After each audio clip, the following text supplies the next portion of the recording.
promosi event dari film Bolehkah Sekali Saja Aku Menangis, filmnya aku sama Mas Dita. Dan karena film kita itu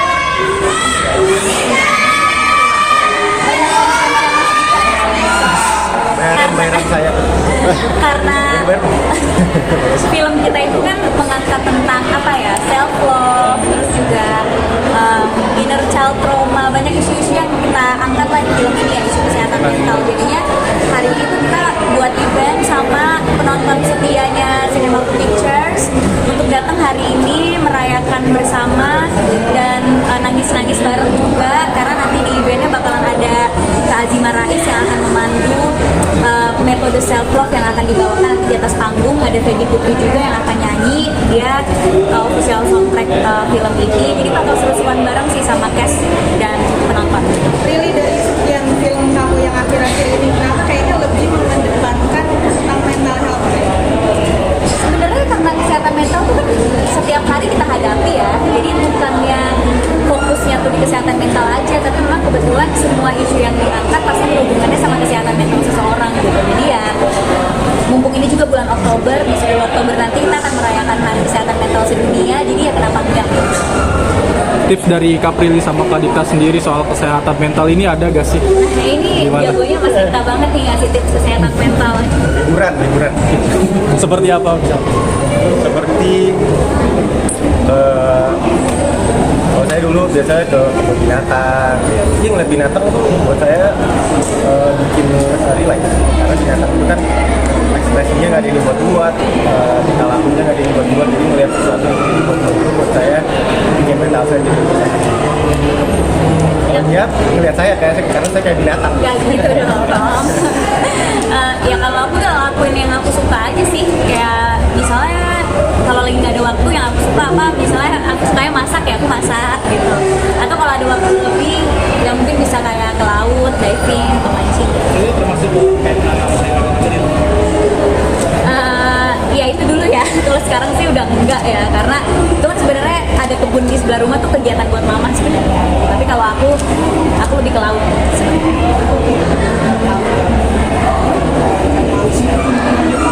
Iya, kalau aku lebih senang melihat ikan-ikan di laut, ikan hiu paus gitu, diving. Ya itu lumayan jadi stress relief juga sih buat aku. Jadi intinya melakukan apapun yang kita suka sih, menurut aku bisa memperbaiki kesehatan mental. Termasuk kayak ini nggak sih yoga akrobatik? Termasuk yoga akrobatik juga nggak sih? Aku nggak bisa yoga akrobatik, apaan itu? Yang kamu lakukan Itu free diving.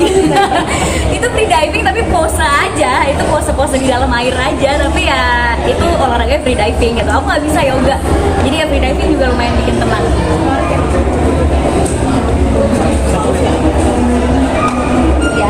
Ya itu juga salah satu cara untuk stress relief ya, ngeliat yang kita suka, hiu paus gitu, terus sambil kerja juga masang satelit ke siripnya, jadi happy gitu.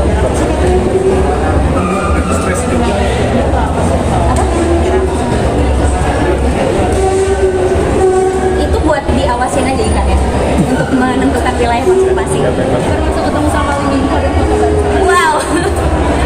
Ya, itu juga ngurangin stress reliefnya ngeliat Lee Min Ho, crush saya dari SMP. Jadi yang ini sini kan pakai baju adat apa nih, Pril?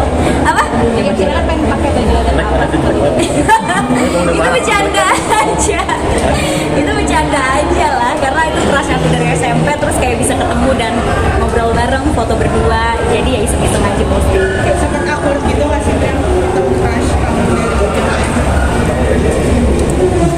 Dimarahin aku nggak nyambung sama film ya. Pril mungkin Marisa sendiri tantangan di film kali ini itu seperti apa? Masih kita dulu tantangannya di film ini. Tantangannya ini pertama kali saya main film dengan cerita ini soal mental health dan lain-lain. Terus karena kan aslinya saya nggak serius itu. Masa sih? Iya, aslinya nggak serius. Terus di film ini saya harus karakternya harus serius, harus yang ya beda banget dari saya. Kalau aku mungkin tantangannya ada beberapa adjustment yang harus aku lakuin gitu ya, kayak misalnya pakai behel, itu kan juga lumayan agak ngeganggu artikulasi, terus kayak nggak enak ya, nggak nyaman kalau misalnya belum pernah seseorang yang nggak bisa nangis depan orang, jadi harus nyembunyiin kesedihannya dia. Nah, untuk penonton tuh tahu kalau dia lagi nyembunyiin rasa sedihnya, padahal adegannya ketawa-ketawa tuh harus kelihatan gitu di ekspresi kita gimana caranya gitu. Jadi lumayan layer emosinya tuh banyak banget. Jadi itu tantangan tersendiri juga sih buat aku ya sebagai aku. Tapi karakternya itu kayak kamu di dunia nyata. Ada yang relate nggak? Tentu. Menurut aku karakter aku di film nih relate sama banyak orang sih, dimana kayak dia harus menyembunyikan kalau dia itu sebenarnya nggak baik-baik aja. Kan pasti dari kita semua sering ada di situasi kayak gitu kan, misalnya harus kerja tapi sebenarnya nggak baik-baik aja, harus ketemu banyak orang tapi sebenarnya mungkin lagi kesel. Itu aku hadapi setiap hari sih gitu. Namanya juga kerjanya public figure ya, kita harus ketemu sama orang dan harus ceria setiap saat, tapi kan nggak baik-baik setiap saat juga. Jadi sangat relate sama aku. Cuma kan gimana aku di dunia nyata sama Tari di karakternya kan dua orang yang berbeda. Jadi harus dicari perbedaannya justru supaya dua karakter itu terlihat beda dan hidup. Bedanya apa aja kan? Apa? Kalau ditanya kehidupan aslinya, Perbedaannya? Perbedaannya mungkin kalau Tari itu dia belum sekuat Prilly kali ya. Kalau Prilly aku pasti lebih kuat as a person sih. Soalnya kalau Prilly kan walaupun nggak baik-baik aja, tapi karena pekerjaannya public figure mau nggak mau kita harus terlihat baik. Tapi kalau si Tari itu dia nggak ngurus diri, terus dia juga insecurity-nya banyak banget, nggak ngebuka diri sama orang. Sedangkan aku kan ngebuka diri sama temen-temen aku, sama sahabat-sahabat aku. Kalau Tari ini bener-bener loner banget, dia kayak nggak punya temen gitu. Untuk pemilihan kita sendiri untuk peran ini emang yang pilih atau kita ikut casting atau seperti apa? Aku yang pilih. Kenapa? Karena aku sama Mas Dika tuh udah pernah project kan. Kita projectnya tuh di series Cinta Dua Masa. Dan itu seriesnya tuh lucu banget. Tapi sebenarnya yang terjadi di lokasi syuting tuh kita sebenarnya sering ngobrol hal-hal yang serius dan banyak visi yang sama. Dan aku ngerasa karakternya Mas Dika tuh sama karakternya Baskara yang ada di film tuh juga punya kesamaan. Terus aku ngerasa kayaknya lucu aja nih, tadinya kita main series yang lucu-lucuan, komedi, terus ketemu untuk yang serius, kenapa enggak? Film ini gimana? nangis.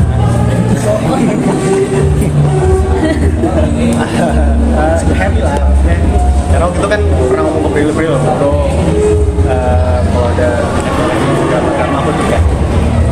Terus Nggak perlu ikut casting. kalah. Udah bagus. Iya. Terus kadang tiba-tiba ditawarin. Oh itu pas kapan ya?